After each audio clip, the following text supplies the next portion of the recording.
Hello dear friends, how are you today? I hope you are well. Here we are going to explain another question of cardiology.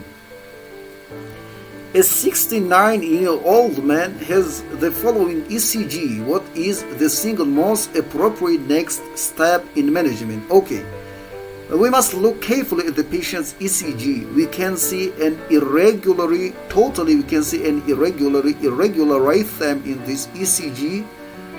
With a rugged baseline. Here we cannot see any clear P wave. The baseline is rugged, and we say this fibrillatory wave, which we can see is in atrial fibrillation. The ventricular rate also, we cannot see any irregular contraction in the ventricles.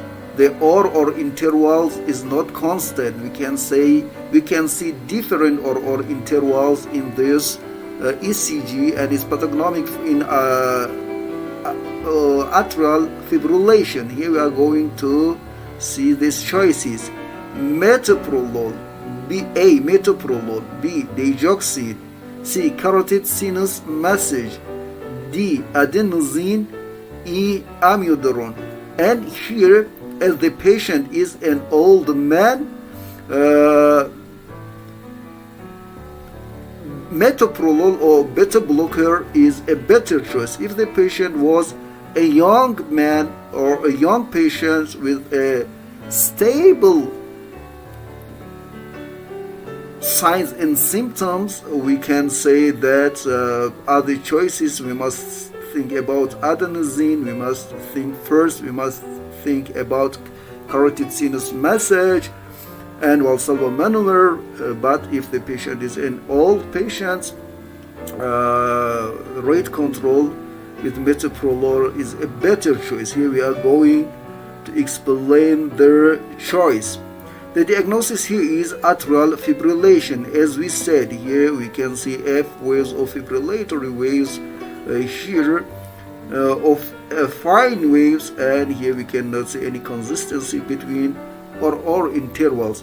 In this ECG we can see irregularity here just by looking at the Currer's complexes. Also note the fine waves which are seen in atrial fibrillation. The hallmark of atrial fibrillation is the absence of P waves. Here we cannot see any clear P waves. Instead we can see a rugged or fibrillatory or fine waves in the baseline of this ECG. Okay, instead irregular fibrillation waves called F waves are seen, which produce a rugged baseline. Atrial fibrillation can be differentiated from atrial flutter by the irregular ventricular rate. In atrial flutter we have irregular ventricular rate, but in the atrial fibrillation we have an irregular ventricular rate. Atrial flutter has a more regular ventricular rate, as we said.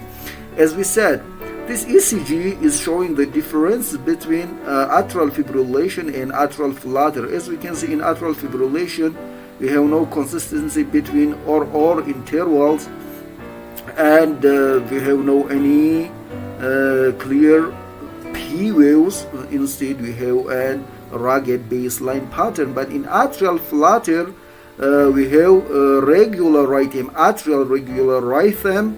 We have consistency between or intervals, and instead of in the baseline of ECG we can see a sawtooth pattern, which is pathognomic for atrial flutter, as we can see in this ECG also. Okay, atrial flutter also has the classical sawtooth pattern. At times when it is difficult to differentiate the two, we call that flutter fibrillation. If we cannot differentiate between atrial flutter or atrial fibrillation, we can say it flutter fibrillation. This man is an elderly man, and thus rate control should be the first option. As we said, beta blockers, calcium channel blockers, or the digoxins for rate control is a best choice.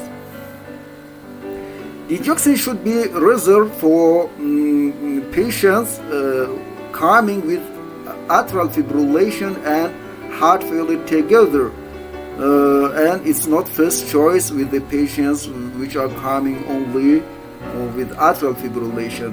Digoxin is a good choice for patients which are coming with atrial fibrillation plus heart failure. Okay, these are the general rules for atrial fibrillation: rate control with beta blockers, calcium channel blockers, or digoxin. As we said, if the patient has atrial fibrillation with heart failure, digoxin is a better choice. And rhythm control with amiodarone or electrical cardioversion.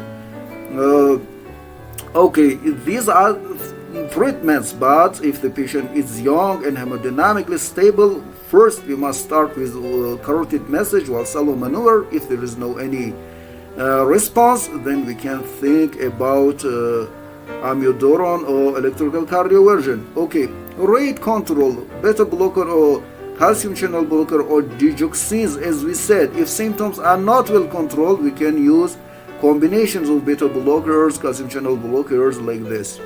For rhythm control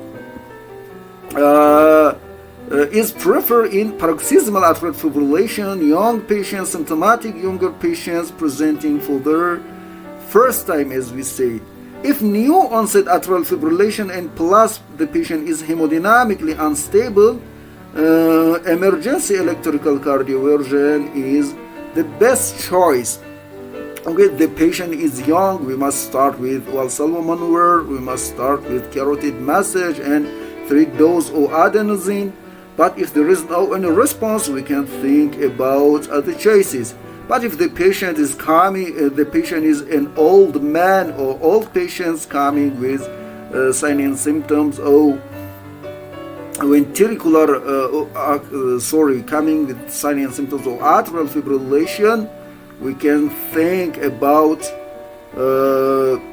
controlling the rate of the patients with metoprolol calcium channel blocker, or if the patient has heart failure also, we can think about digoxin. But if the patient is hemodynamically unstable in the first time, you must think about electrical cardioversion. Here was the short explanation about the patient coming with supraventricular tachycardia with the diagnosis of atrial fibrillation. We explained about different types of atrial fibrillation in our other YouTube videos, and for more information you can watch them. Thank you for your attention.